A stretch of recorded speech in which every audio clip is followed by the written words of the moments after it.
Janet, explain this to me right away. What's wrong with this mess in the kitchen? What's with the kitchen? I don't understand what you're talking about. Just tell me what happened. I can't believe it. Now you're officially a member of the family. So you don't have to do anything, right? How could you be such a lazy creature to ignore the stupid mess in the sink? I told you to do it yesterday, but you haven't completed it by now. Having you in this house is such a burden. Oh my gosh. How dare you talk to me with that voice? Stop it. Don't you know you're being rude? I'm your sister-in-law. So what? It makes absolutely no sense. Haha. It's funny for you to think that way. To me, you're nothing but a useless moron. You're so lazy that you can't even wash the dishes. I'm busy with my work right now. I can't come home before 6 p.m. this afternoon. So could you just lend me a hand and deal with that? I know you can, right? Holy crap. You're the most despicable woman I've met in my whole life. How could you ask me that question? You think that your stupid work can be a perfect excuse for your laziness? Oh no. I'll never do anything for you. Just do it yourself before I tell this to Mom. She's punishing you hard for this. Ugh, I can't understand why you could be here. You're not worth it. Why am I here? I married your brother, Barry.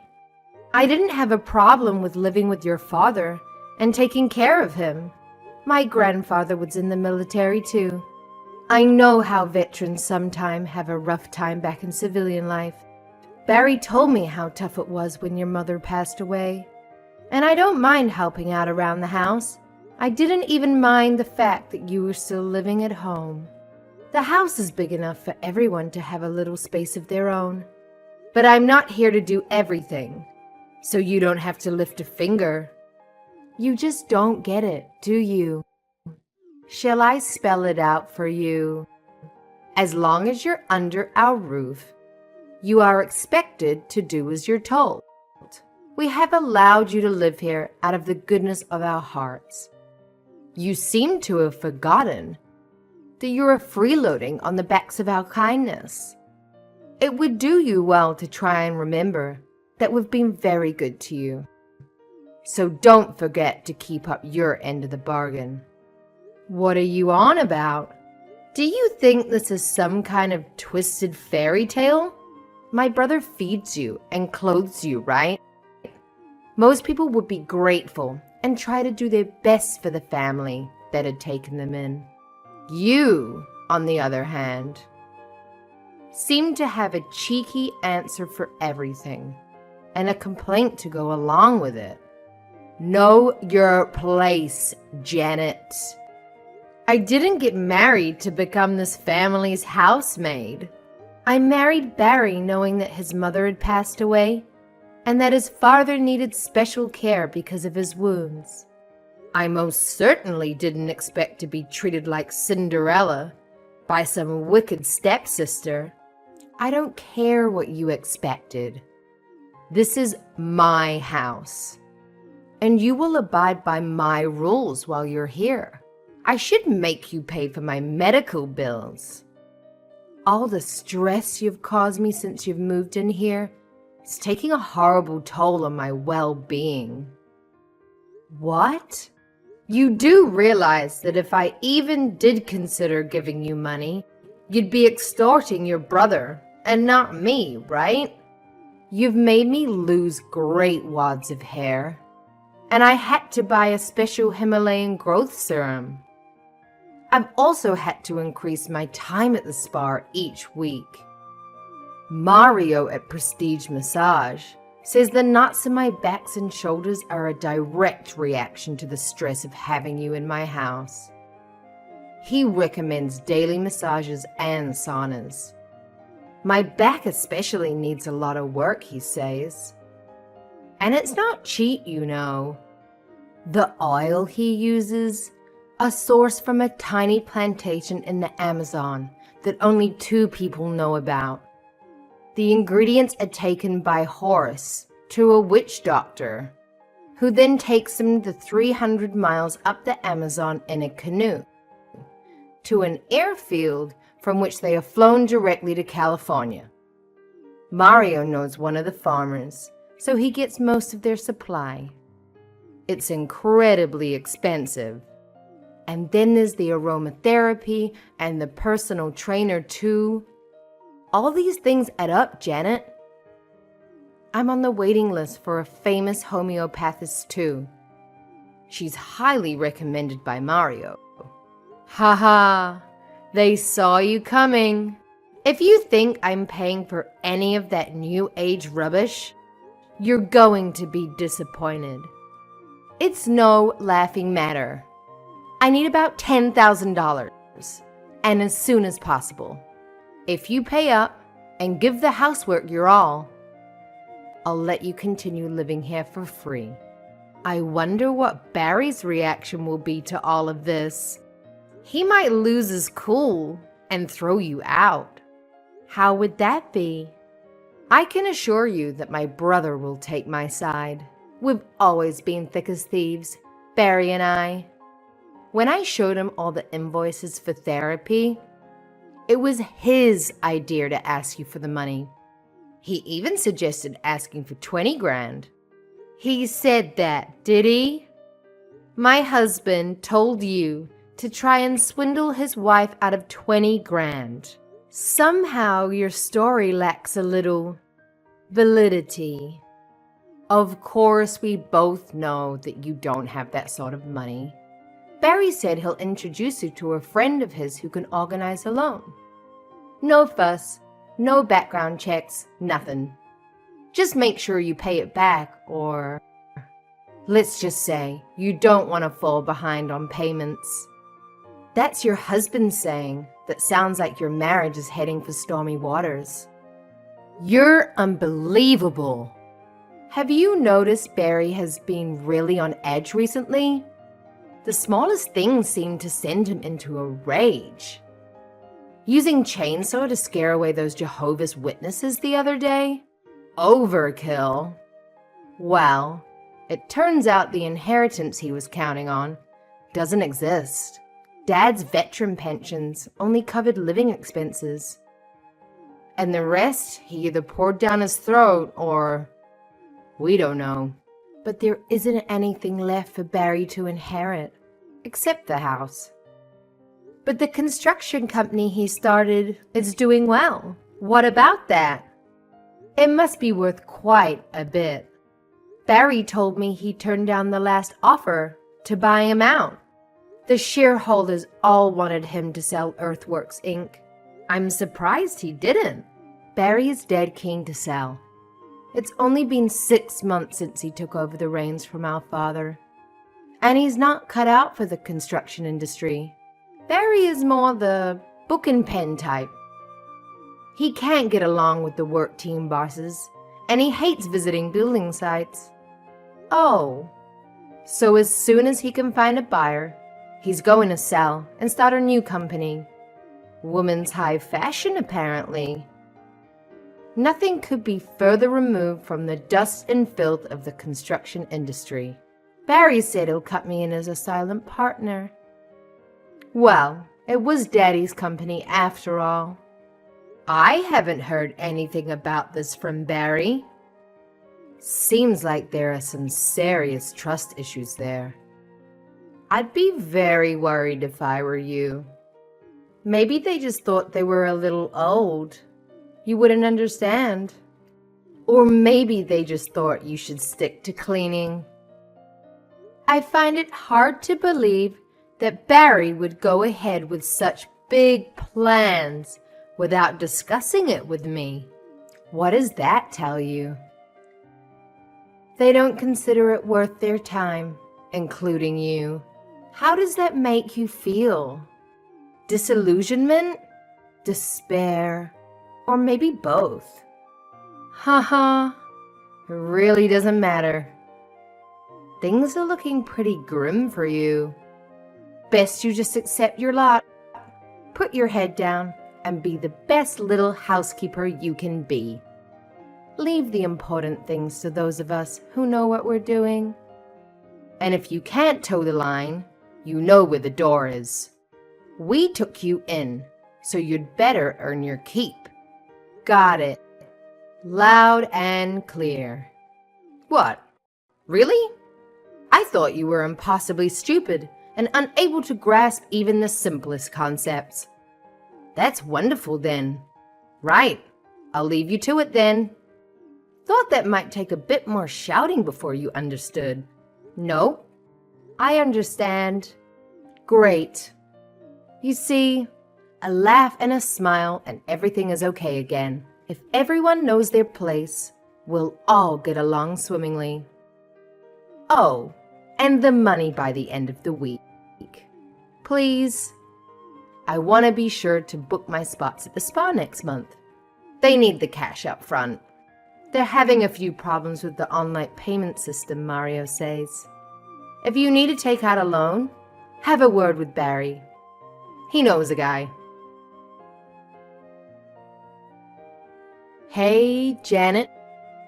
What's happening with the cash? I thought we'd agreed that you'd pay me by the end of the week. Cash, okay? No bank transfers. I'm not giving you anything. What? Hang on. We had a deal. I said 1 week, and you said okay. What gives? Don't try to weasel your way out of it now. Quit messing around, would you? I need that money today. You're the one who's messing around, trying to force your brother's wife into paying you? For what? Some figment of your imagination? You aren't getting a cent. Wow. You've got a nasty way of talking back to people, haven't you? Since when do you give the orders around here? I made it perfectly clear where you stood in this family. At the bottom.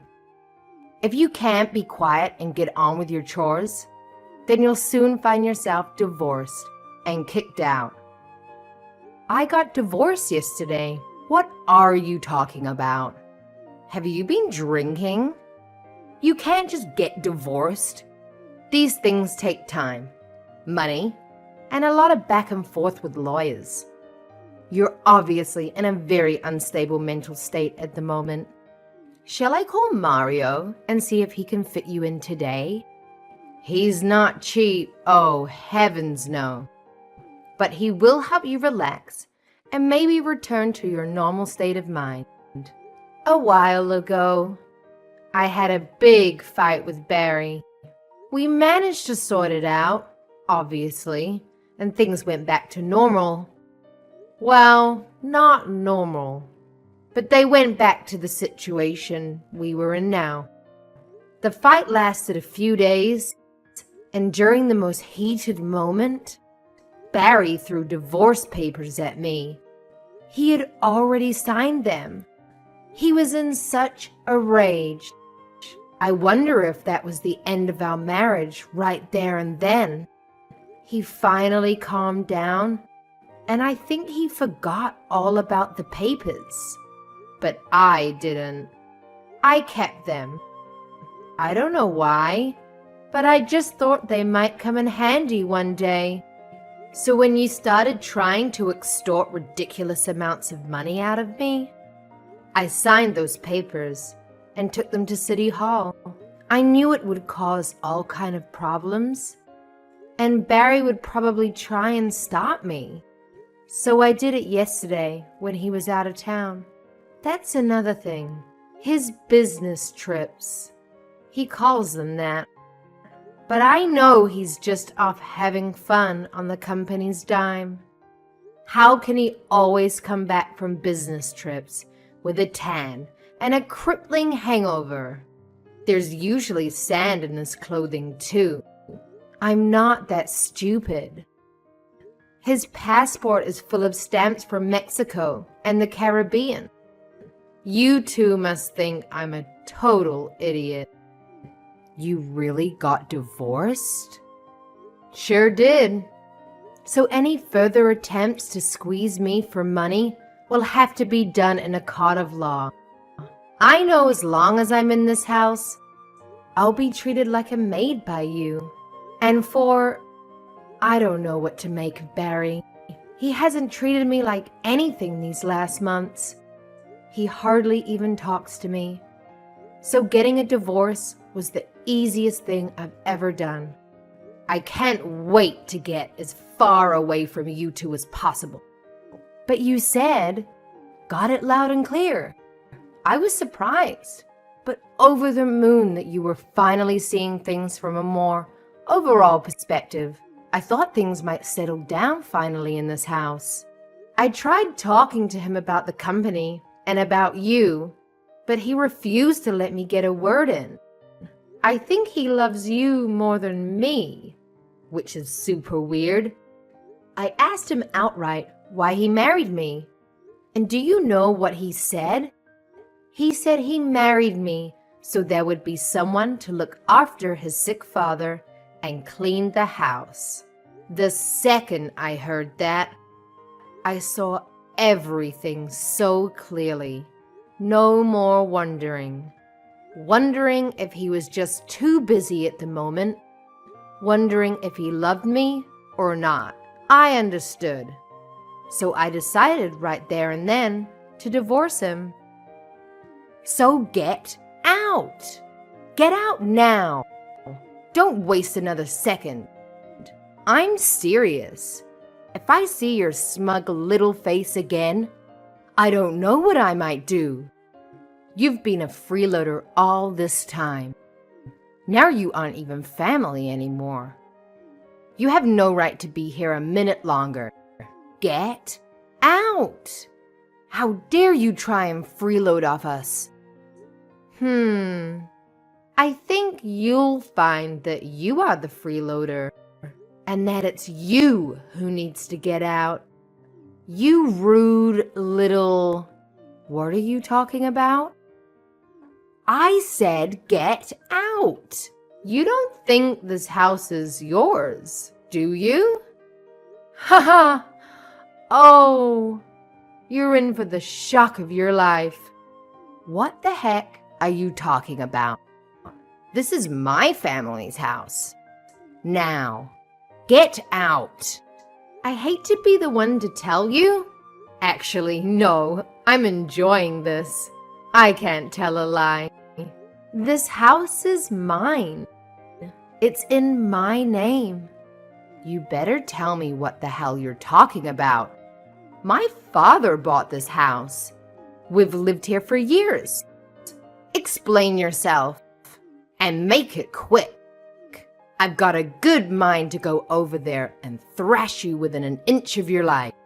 Exactly what I said. There's no hidden meaning. I own this house. The deed is in my name. I bought it, so it's actually mine. No. What the hell? My father bought this house decades ago while you were still in diapers. This is our house. You'd better shut your filthy mouth and get the hell out of here. I'm calling the police. You're a freeloader. Get the hell out. Go ahead. Call him. Your father asked me to buy the place, so I did. Go on. Call the cops. That'll save me having to explain anything. You'll have to explain, though. And when you're done screaming, you might calm down enough to accept the truth. Please call them. I need them to evict an intruder. Wait a minute. What are you saying? This is all too confusing. You aren't as smart as you think you are you? Okay, I'll lay it all out for you. Just before your father died last year, He told me that his company was going under. They were just a few months away from filing for bankruptcy. Yes, but Daddy had a sudden angel investor who gave a no-strings-attached loan to buy the latest equipment and get things back up and running again. Yep, and who do you think that investor was? I can't believe we're having such a stupid conversation. You sound insane. You're going to need more than just a massage and some aromatherapy. This is going to take a straitjacket and leeches. Right? Yes. Anyway, your father asked me to buy the house so he could buy all that new equipment. This is the most ludicrous story I have ever heard. Why would he ask you? And I'm supposed to believe you're somehow filthy rich? How is that possible? If you must know, I took out what my parents left me and put most of it into a little company I thought would do well. It did so well, in fact, that I never had to work again. It gave me the financial independence to invest in more and more companies I thought had potential. The dividends alone are enough to live on, but I seem to have a knack for spotting potential 10-baggers, and I thought you were a simpleton. So you're some kind of a genius investor. More luck than genius. And I never invest in a company without doing a thorough dig into their background. But yeah, that's where the money comes from. I don't want the extra attention, so I never flash my money around. Then when I saw your father's company circling the drain, I offered to help.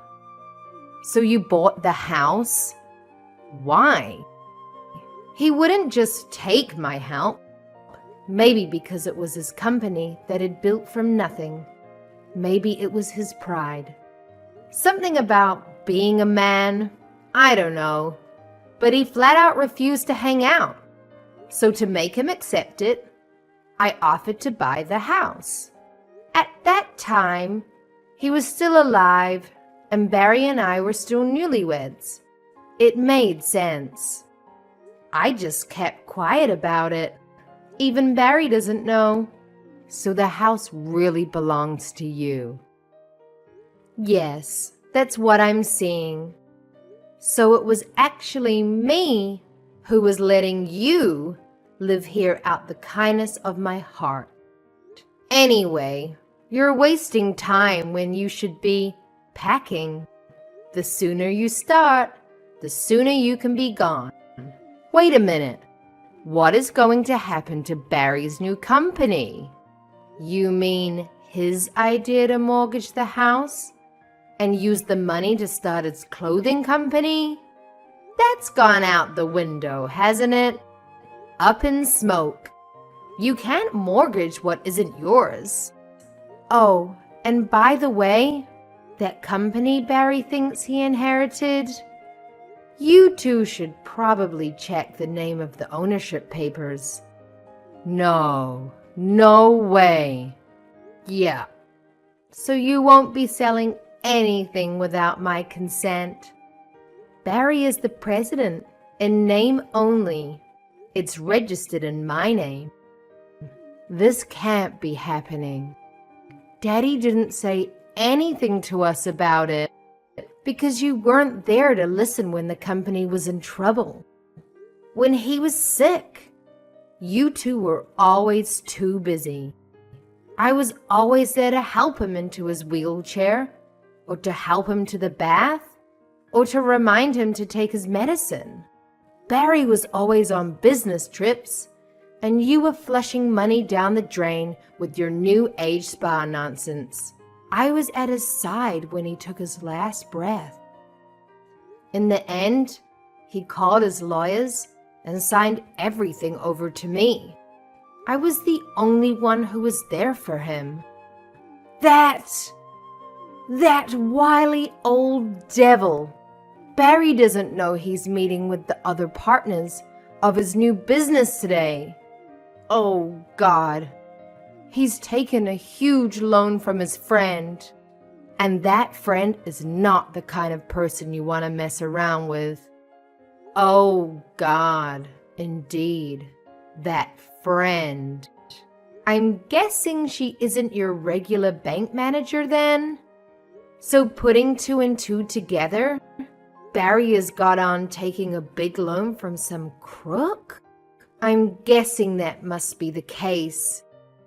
Because a bank would, of course, do a thorough check of the company's financial situation, assets, etc. They would, of course, have seen that neither the company nor the house were in Barry's name. No, the loan is from a friend. I'm sure it's okay. What shall we do? Nothing to do with me anymore. I signed the loan contract with Barry. I'm in this too. Well, you're a partner, aren't you? You share the risk with him? Yeah, but that's when we thought we could use the house as collateral. What are we supposed to do now? The whole business plan was based on selling the house and business. Oh, God. It's all melting before my eyes. Yeah, you should have talked to me sooner. How was I to know? You didn't say anything. Daddy didn't either.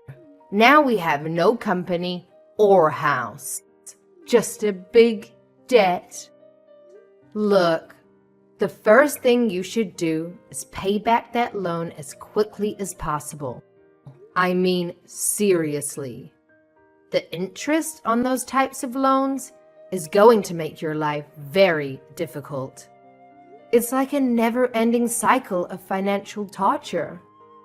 And let me tell you, if you miss even a single payment, oh boy, brace yourself for that interest rate to shoot up. That's just how those people operate, you know? Ugh, Janet, can you please spare me the lecture? The money is already gone. We went ahead and spent it all on setting up the new business shop. You know, interior design, stocking up on inventory, and hired some fresh-faced staff members. Well, well, well, look at what we have here. You really have gone and screwed things up, haven't you? I mean, if I was a religious person, I'd say some good old karma coming back to bite you in the rear. Your grand plans? Yeah, they're pretty much toast now. Looks like you're gonna be swimming in a sea of debt with no life raft in sight. Janet, I've made a horrible mistake. I can't even begin to express how deeply and truly sorry I am. I didn't know it was gonna turn out like this.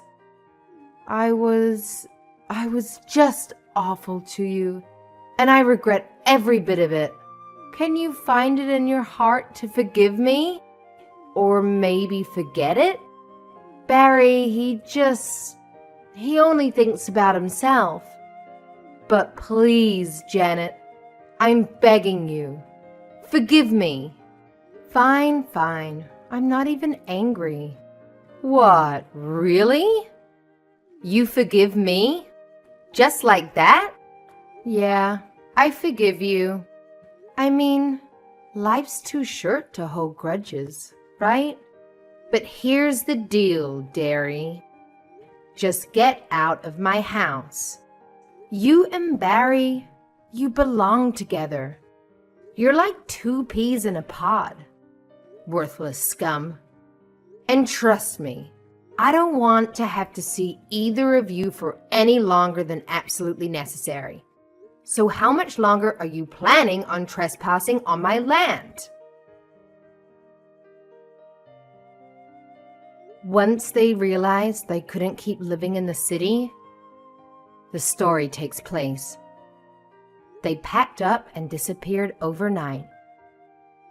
They had no hope of ever paying back the loan shark. So they fled rather than face the possible violent consequences of loan forfeit. Some say they went to live in a tiny fishing village in Maine. Others say New Brunswick or even up into Canada. Wherever they end up, they will be living under an alias to avoid suspicion. From time to time, I get a letter begging for forgiveness and, of course, to help pay the loan shark. The letters are always posted from a different place, always along the US-Canada border. Maybe they're always on the move. It's a vast and wonderful country full of hundreds of little towns to disappear into. But I've stopped reading the letters, and now I just throw them straight into the trash. I did get a visit from Barry's loan shark friend once. He and his thugs tried to get me to pay the loan back. A little digging showed they weren't connected to any real mob or cartel. The ringleader was just a punk Barry went to high school with. He didn't have any real power in the city. I mentioned it to a few of the boys in my construction company, and, well, let's just say one day that creep had an office, and the next he was a pile of ashes. Of course, I'll never let them hear about this. As far as I'm concerned, they can spend the rest of their lives on the run. As for the company I bought from Barry's father, I was worried I wouldn't be cut out for the harsh reality of running a construction enterprise. It turns out I'm actually pretty good. I'm actually thriving. That's two things I'm good at. Oh, and facing down wicked sister-in-laws. Little by little, the company is getting back on its feet. And we've just got the contract to rebuild the football stadium. I hope Barry's father is up there, looking down on me and smiling. I hope he's glad he had me to rely on.